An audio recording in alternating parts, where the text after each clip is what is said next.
Saya Rosmiati, inilah Top 10 News Parepos.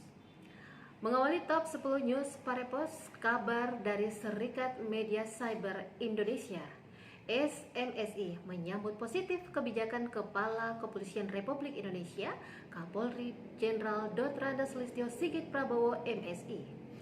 Melalui kebijakannya, Polri di bawah kepemimpinannya kini lebih mengedepankan pola restoratif justice atau jalan damai, kecuali yang memecah belah bangsa terkait penanganan kasus yang berkaitan dengan Undang-Undang Informasi dan Transaksi Elektronik atau Undang-Undang ITE.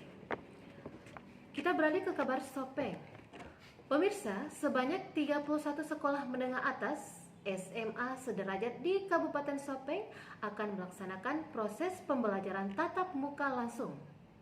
31 sekolah tersebut terdiri dari 12 SMA, 10 SMK, 5 SLB, dan 4 madrasah.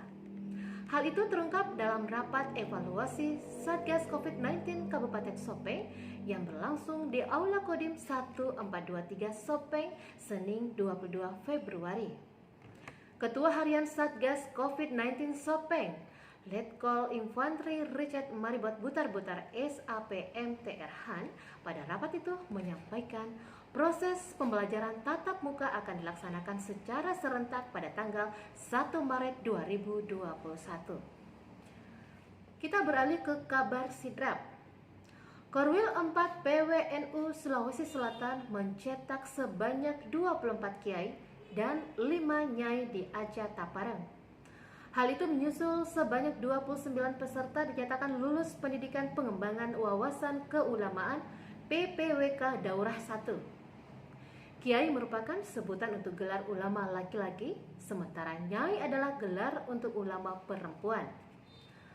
Fasilitator PPWK Daurah 1 Burhanuddin mengatakan sebanyak 29 peserta dinyatakan lulus dari 36 peserta. Masih dari kabar Sidrap. Satuan Narkoba Polres Sidrap meringkus 2 pelaku pengedar narkoba jenis sabu-sabu. Seorang diantaranya adalah residivis dalam kasus serupa. Dari tangan pelaku, 1 bal atau 48 gram sabu berhasil diamankan. Kasat Narkoba Polres Sidrap AKP Andi Sofyan mengatakan kedua pelaku yakni Sudi usia 23 tahun dan Andi 39 tahun. Andi Sofyan menyebut Sudi merupakan pemain lama alias seorang residivis kasus narkoba. Keduanya warga Kelurahan Lancirang, Kecamatan Pituriawa, Kabupaten Sidrap. Sudi sudah pernah ditangkap atas kasus narkoba dan kembali ditangkap bersama koleganya Senin 22 Februari. Pemirsa, kita beralih ke kabar Parepare. Dinas Pemadam Kebakaran, Damkar dan Penyelamatan Kota Parepare Regu 3 musnahkan sarang tawon di salah satu rumah milik warga di BTN Kota Baru Citra Yasmin Senin 22 Februari. Komandan Regu Danru 3 Supardi menurunkan 6 orang personil, 2 armada yakni mobil penembak dan mobil penyuplai diterjunkan. Pemusnahan dilakukan saat hujan deras. Kali ini kita ke kabar Maros. Pemirsa, Bupati Maros terpilih AS Haidir Syam mengingatkan kembali kepada seluruh tim agar tetap solid mengawal pemerintahan setelah pelantikannya bersama Suhartina Bohari sebagai kepala daerah.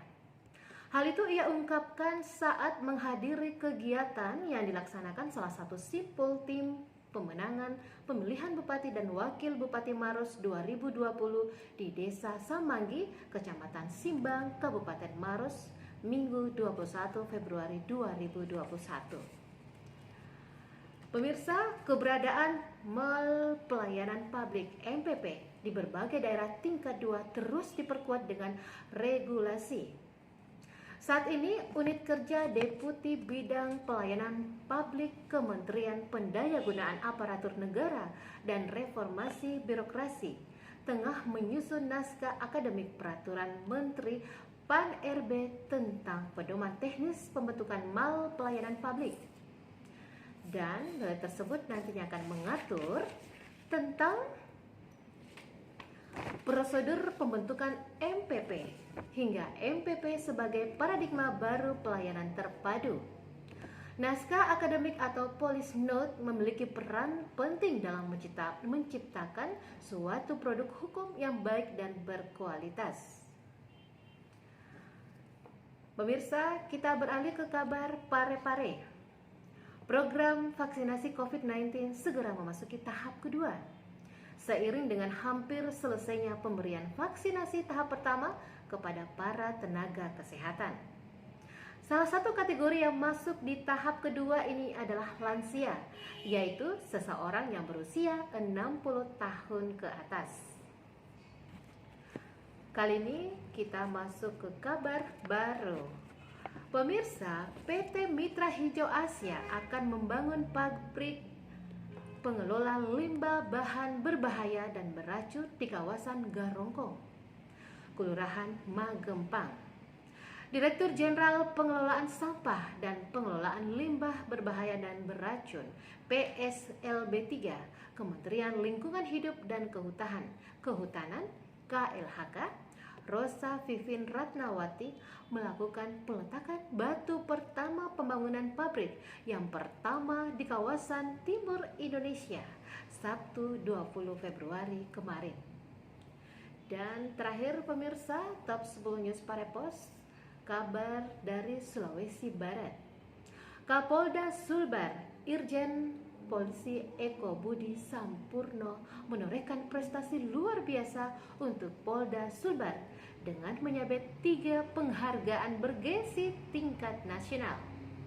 Penghargaan tersebut datang dari Museum Rekor Indonesia Muri, Kaseto Award 2021 dan Polisi Award 2021 yang diterima Senin 22 Februari di Jakarta. Pemirsa, demikian top 10